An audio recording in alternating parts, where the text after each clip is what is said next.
Introduzione. Il seguente breve libro discute le origini delle fazioni religiose. Questa discussione si basa sul capitolo 2, Al-Baqara, versetti 213-214 del Sacro Corano. L'umanità era di una religione prima della loro deviazione. Poi Allah mandò i profeti come portatori di buone novelle e ammonitori e mandò giù con loro la scrittura in verità per giudicare tra le persone riguardo a ciò su cui differivano. E nessuno differiva su di essa, cioè la scrittura, tranne coloro a cui era stata data, dopo che le prove chiare erano giunte a loro per gelosia e animosità tra loro. E Allah guidò coloro che credevano alla verità riguardo a ciò su cui avevano differito, con il suo permesso. E Allah guida chi vuole sulla retta via. O pensi che entrerai in paradiso, mentre tale prova non è ancora giunta a te come è giunta a coloro che sono passati prima di te? Furono toccati dalla povertà e dalle difficoltà e furono scossi finché anche il loro messaggero e coloro che credevano con lui dissero: quando è l'aiuto di Allah? Indubbiamente l'aiuto di Allah è vicino. L'implementazione delle lezioni discusse aiuterà ad adottare caratteristiche positive. L'adozione di caratteristiche positive porta alla pace della mente e del corpo. Origini delle fazioni religiose. Capitolo 2 Al-Baqara, versetti 213-214. L'umanità era di una religione prima della loro deviazione. Poi Allah mandò i profeti come portatori di buone novelle e ammonitori e mandò giù con loro la scrittura in verità per giudicare tra le persone riguardo a ciò su cui differivano. E nessuno differiva su di essa, cioè la scrittura, tranne coloro a cui era stata data, dopo che le prove chiare erano giunte a loro per gelosia e animosità tra loro. E Allah guidò coloro che credevano alla verità riguardo a ciò su cui avevano differito, con il suo permesso. E Allah guida chi vuole sulla retta via. Oppure pensi che entrerai in paradiso, mentre non ti è ancora giunta una tale prova, come è venuta a coloro che sono passati prima di te? Furono toccati dalla povertà e dalle difficoltà e furono scossi finché anche il loro messaggero e coloro che credettero con lui dissero: quando è l'aiuto di Allah? Indubbiamente l'aiuto di Allah è vicino. Allah, l'Eccelso, spiega che il messaggio generale dell'Islam non era qualcosa di nuovo. In effetti, era un messaggio antico che era stato trasmesso molte volte nel corso della storia con lo scopo di fornire all'umanità un codice di condotta perfetto in modo che potesse raggiungere unità, giustizia, pace mentale e successo in entrambi i mondi. Capitolo 2 Al-Baqara, versetto 213. L'umanità era di una sola religione prima della loro deviazione. Poi Allah mandò i profeti come portatori di buone novelle e ammonitori e inviò con loro la scrittura in verità per giudicare tra le persone riguardo a ciò in cui differivano. Unità, giustizia, pace mentale e successo in entrambi i mondi non possono essere raggiunti senza un codice di condotta divino. Questo perché la conoscenza delle persone per ottenere queste cose è troppo limitata e poiché non hanno conoscenza degli eventi futuri, non possono prevedere con precisione le conseguenze del codice di condotta che progettano su un individuo o sull'intera società. Ad esempio, anche oggi l'umanità non ha ottenuto tutta la conoscenza connessa alla mente e al corpo umano, quindi come può consigliare un codice di condotta che raggiungerà uno stato di equilibrio mentale e fisico che porta alla pace mentale? L'unico che può fornire questo codice di condotta perfetto, che è progettato per la natura degli umani, qualcosa che è senza tempo, è colui che ha creato gli umani e conosce tutte le cose su di loro e tutto il resto, vale a dire Allah, l'Eccelso. Questa è una realtà che è stata dimostrata nel corso della storia. La maggior parte della storia è piena di società che hanno ignorato gli insegnamenti divini ed è chiaro come quelle società non abbiano mai ottenuto pace mentale e giustizia, anche se hanno progredito tecnologicamente. Mentre le poche società nella storia che hanno implementato correttamente gli insegnamenti divini hanno raggiunto giustizia, unità e pace mentale. Per quanto riguarda la giustizia e l'unità all'interno della società, un codice di condotta creato dalle persone sarà sempre parziale e favorirà un gruppo di persone rispetto a un altro, come favorire i ricchi rispetto a tutti gli altri.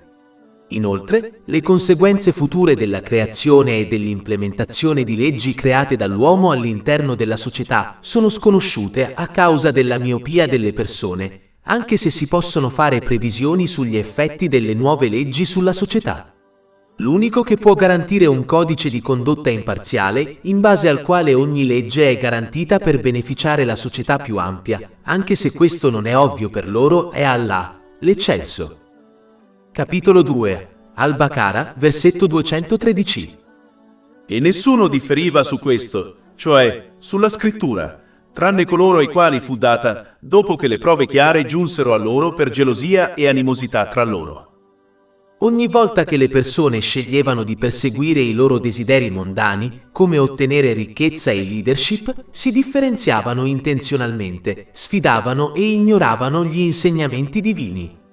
Ciò portava alla disunione e impediva al resto della società di agire secondo i corretti insegnamenti divini, poiché ogni studioso geloso interpretava intenzionalmente male gli insegnamenti divini per creare la propria fazione, in modo da ottenere la leadership. Un musulmano deve evitare questo atteggiamento, poiché conduce all'inferno. Questo è stato avvertito in un hadith trovato in Sunan ibn Majah, numero 253. Capitolo 23. Al-Muminun, versetti 52-53. E in verità questa, la vostra religione è una religione, e io sono il vostro Signore, quindi temetemi. Ma loro, cioè, il popolo divisero la loro religione tra loro in porzioni, cioè 7 di ogni fazione, in ciò che gioisce. Le nazioni precedenti crearono un sistema gerarchico all'interno della religione in modo da poter ottenere leadership e ricchezza. Si comportarono come guardiani tra Allah, l'Eccelso, e la popolazione generale e chiarirono che potevano raggiungere la vicinanza di Allah, l'Eccelso, solo seguendolo ciecamente e compiacendolo. Anche la nazione musulmana si comportò in questo modo quando fu loro comandato di non cadere nella disunione e di imparare e agire sinceramente in base agli insegnamenti islamici che li avrebbero tenuti uniti. Capitolo 3. Ale Imran, versetto 105. E non siate come quelli che si sono divisi e hanno dissentito dopo che le prove chiare erano giunte a loro. E quelli avranno una grande punizione. Come indicato nel versetto principale, i santi profeti, la pace sia su di loro, erano guide che mostravano il percorso corretto che conduce alla vicinanza di Allah, l'Esaltato, in entrambi i mondi. Non agivano come guardiani che chiedevano alle persone di compiacerli per raggiungere la vicinanza di Allah, l'Esaltato. Un musulmano deve sforzarsi di trovare insegnanti che abbiano questo atteggiamento per imparare e agire in base agli insegnamenti islamici. Un musulmano deve evitare i tipi di studiosi che promuovono le proprie fazioni e incoraggiano le persone a unirsi a loro e a seguire ciecamente il loro codice di condotta. Invece, un musulmano deve sforzarsi di imparare e agire in base al Sacro Corano e alle tradizioni del Santo Profeta Mohammed, pace e benedizioni su di lui, in modo che utilizzino correttamente le benedizioni che sono state loro concesse e adottino la giusta mentalità che porta all'unità all'interno della società.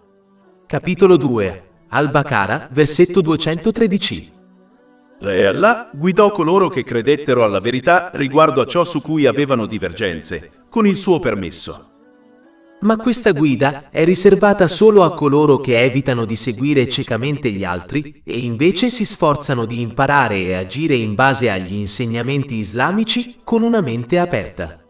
Capitolo 2. Al-Baqara, versetto 213. E Allah guida chi vuole sulla retta via. E capitolo 12 Yusuf, versetto 108. Questa è la mia via, invito ad Allah con discernimento io e coloro che mi seguono. Capitolo 2. Al-Baqara, versetto 213. E nessuno differiva su questo, cioè sulla scrittura, tranne coloro ai quali fu data dopo che le prove chiare giunsero a loro per gelosia e animosità tra loro. La gelosia che porta alla disunione può essere evitata quando le persone, in particolare studiosi e leader della società, adottano sincerità verso Allah, l'Esaltato. Ciò significa che si sforzano di usare le benedizioni che sono state loro concesse, come l'influenza sociale e la leadership, in modi graditi ad Allah, l'Esaltato, come delineato negli insegnamenti islamici. Ciò garantirà che la pace, la giustizia e l'unità si diffondano all'interno della società. E questo è l'unico modo in cui otterranno pace mentale e successo in entrambi i mondi. Ma se abusano delle benedizioni che sono state loro concesse, allora tutto ciò che ottengono diventerà solo una fonte di stress, miseria e problemi per loro in entrambi i mondi, poiché non possono sfuggire al potere di Allah, l'Esaltato, e affrontare le conseguenze delle loro scelte. Capitolo 9, At-Toba, versetto 82. Lasciateli dunque ridere un po' e poi piangere molto, come ricompensa per ciò che hanno guadagnato. Capitolo 20 Taga, versetti 124-126. E chiunque si allontana dal mio ricordo avrà una vita depressa, cioè difficile, e noi lo raduneremo, cioè lo resusciteremo cieco nel giorno della resurrezione. Egli dirà: mio Signore, perché mi hai resuscitato cieco mentre una volta che vedevo? Allah dirà: così vi giunsero i nostri segni e li dimenticaste, cioè ignoraste, e così sarete dimenticati in questo giorno. Una persona gelosa deve ricordare che il suo atteggiamento sta sfidando direttamente la decisione di Allah, l'Eccelso, poiché solo Lui decide la distribuzione delle benedizioni mondane alle persone. La persona gelosa quindi crede che Allah, l'Eccelso, abbia commesso un errore nel concedere una particolare benedizione a qualcun altro invece di concederla a loro. Ecco perché la gelosia è un peccato grave. Un musulmano deve invece concentrarsi sull'uso di qualsiasi benedizione gli sia stata concessa in modi graditi ad Allah, l'Eccelso, sapendo che qualsiasi benedizione gli sia stata concessa è la migliore per lui e qualsiasi benedizione sia stata concessa ad altre persone è la migliore per loro. Questo lo proteggerà dalle conseguenze malvagie della gelosia, come lo stress mentale e la punizione in entrambi i mondi. Capitolo 2, Al-Baqara, versetto 213. E nessuno differiva su di essa, cioè la scrittura, eccetto coloro a cui era stata data dopo che le prove chiare erano giunte a loro, per gelosia e animosità tra loro. E Allah guidò coloro che credevano alla verità riguardo a ciò su cui avevano differito, con il suo permesso. E Allah guida chi vuole su una retta via. Dopo che la verità fu resa evidente a ogni generazione attraverso l'invio dei santi profeti, la pace sia su di loro, e delle divine scritture, il popolo si divise in due gruppi. Quando ciò accadde, attriti e conflitti tra loro erano inevitabili, quindi Allah, l'Eccelso, incoraggia i musulmani a rimanere fermi durante questo conflitto, poiché è un'antica battaglia tra fede e incredulità che inevitabilmente si verifica in ogni generazione. Capitolo 2, Al-Baqara, versetto 214. Oppure pensate che entrerete in paradiso senza che vi sia ancora capitata la prova che hanno provato coloro che vi hanno preceduto. A differenza di molte altre religioni, l'Islam non pretende che ai suoi seguaci verrà concesso il paradiso sulla terra e il paradiso nell'aldilà. Invece, chiarisce che accettare la fede comporta delle prove, poiché queste prove sono l'unico modo per rendere evidente chi possiede veramente la fede e chi no. Proprio come i test vengono utilizzati nelle università per determinare quali studenti possiedono veramente la conoscenza necessaria per laurearsi e quali studenti no. Anche se Allah, l'Esaltato, sa già chi è un vero credente, tuttavia non giudica le persone in base alla sua infinita conoscenza, ma le giudica in base alle loro intenzioni e azioni. Pertanto, i test sono necessari per rendere manifeste le intenzioni e le azioni di una persona. Capitolo 3 Ale Imran, versetto 179. Allah non lascerebbe i credenti in quello stato in cui vi trovate attualmente, finché non separerà il male dal bene. E capitolo 2, Al-Baqara, versetto 214. Oppure pensate che entrerete in paradiso senza che vi sia ancora capitata la prova che hanno provato coloro che vi hanno preceduto. Inoltre, senza prove, lo scopo della vita in questo mondo non è realizzato. Capitolo 67 al-Mulk, versetto 2. Colui che ha creato la morte e la vita per mettervi alla prova, per vedere chi di voi è migliore nelle opere. Le prove permettono di sperimentare entrambi gli aspetti della vita, momenti di facilità e momenti di difficoltà. La prova è se si mostra gratitudine nei momenti di facilità e pazienza nei momenti di difficoltà, oppure no. La gratitudine implica l'uso sincero delle benedizioni che ci sono state concesse in modi graditi ad Allah, l'esaltato, come delineato nel Sacro Corano e nelle tradizioni del Santo Profeta Mohammed, pace e benedizioni su di lui. Include l'adozione di una buona intenzione per compiacere Allah, l'esaltato, poiché agire per il bene delle persone non sarà ricompensato da Allah, l'esaltato. Questo è stato avvertito in un hadith trovato in Jami' at-Tirmidhi, numero 3154. La gratitudine include anche dire buone parole o rimanere in silenzio. La pazienza implica l'evitare di lamentarsi con le proprie parole o azioni e mantenere la propria sincera obbedienza ad Allah, l'esaltato, sapendo che Lui sceglie ciò che è meglio. Capitolo 2, Al-Baqarah, versetto 216. Ma forse odi una cosa ed è un bene per te, e forse ami una cosa ed è un male per te. E Allah sa, mentre tu non sai. Come accennato in precedenza, Allah, l'Eccelso, chiarisce che affrontare prove non è un'esclusiva dei musulmani, ed è qualcosa che ogni persona in ogni generazione ha dovuto affrontare. Capitolo 2, Al-Baqarah, versetto 214. O pensate che entrerete in paradiso, mentre tale prova non vi è ancora giunta come è giunta a coloro che sono passati prima di voi. Furono toccati dalla povertà e dalle difficoltà e furono scossi finché anche il loro messaggero e coloro che credevano con lui dissero: quando è l'aiuto di Allah? Comprendere questa realtà rende più facile affrontare le prove in questo mondo, poiché l'intera umanità è sottoposta a prove in qualche forma. Un musulmano deve quindi evitare un atteggiamento egocentrico e egocentrico, per cui si comporta come se fosse l'unico ad affrontare le difficoltà. Bisogna guardare alla storia, così come ai tempi attuali, per apprezzare tutte le persone, specialmente quelle più vicine ad Allah, l'esaltato, che hanno affrontato difficoltà e, nella maggior parte dei casi, hanno affrontato difficoltà più gravi di loro. Ciò aiuterà a rimanere pazienti e li incoraggerà a mostrare gratitudine ad Allah, l'esaltato, per non averli messi alla prova con difficoltà maggiori. Inoltre, una persona deve ricordare che Allah, l'esaltato, non mette alla prova le persone oltre le loro capacità, quindi non c'è scusa per non mostrare pazienza. Capitolo 2, Al-Baqarah, versetto 286. Allah non addebita ad un'anima alcun importo se non quello che rientra nelle sue capacità. Poiché le prove della vita sono destinate, non possono essere evitate da nessuno. Capitolo 57 Al-Hadid, versetti 22 e 23. Nessun disastro colpisce la terra o tra voi se non quello che è in un registro prima che noi lo mettiamo in essere. In verità, questo, per Allah, è facile. Affinché non disperiate per ciò che vi è sfuggito e non esultiate in orgoglio per ciò che Egli vi ha dato. Pertanto, una persona può mostrare impazienza nei momenti di difficoltà e perdere una ricompensa incalcolabile, oppure può sperimentare la difficoltà con pazienza e ottenere una ricompensa incalcolabile. In entrambi i casi, affronterà l'inevitabile difficoltà, quindi ha senso ottenere una ricompensa incalcolabile con essa. Capitolo 39 Az-Zumar, versetto 10.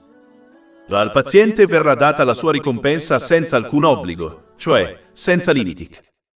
Inoltre, Allah, l'Eccelso, rende chiaro a tutte le persone che il suo aiuto e sostegno sono sempre vicini, specialmente a coloro che si sforzano di adottare pazienza e gratitudine. Capitolo 2, Al-Baqarah, versetto 214. Finché anche il loro messaggero e coloro che credettero con lui dissero: quando sarà l'aiuto di Allah? Indubbiamente l'aiuto di Allah è vicino. Ma è importante notare che l'aiuto e il supporto di Allah, l'Eccelso, sono sempre in base alla sua infinita saggezza e conoscenza. Pertanto, il suo aiuto arriva al momento migliore e nel modo migliore per coloro che sono coinvolti, anche se questo non è evidente per loro. Questo aiuto divino nella maggior parte dei casi non arriva nel modo in cui una persona si aspetta, poiché la sua conoscenza di ciò che è meglio per loro è estremamente limitata. Capitolo 2. Al-Baqara, versetto 216. Ma forse odi una cosa ed è un bene per te, e forse ami una cosa ed è un male per te. E Allah sa, mentre tu non sai. Purtroppo, molti musulmani non riescono a comprendere questa realtà e spesso criticano il destino e la mancanza di supporto da parte di Allah, l'Eccelso, quando l'aiuto non giunge loro secondo i loro desideri. Comprendere e accettare questa realtà è una prova in sé che i musulmani devono superare se desiderano mantenere pazienza e gratitudine verso Allah, l'Eccelso, in modo da raggiungere la pace della mente e il successo in entrambi i mondi. Capitolo 16. An-Nahl, versetto 97. Chiunque compia il bene, sia maschio che femmina, mentre è credente, certamente gli faremo vivere una buona vita, e certamente daremo loro la loro ricompensa nell'aldilà, secondo le loro migliori azioni.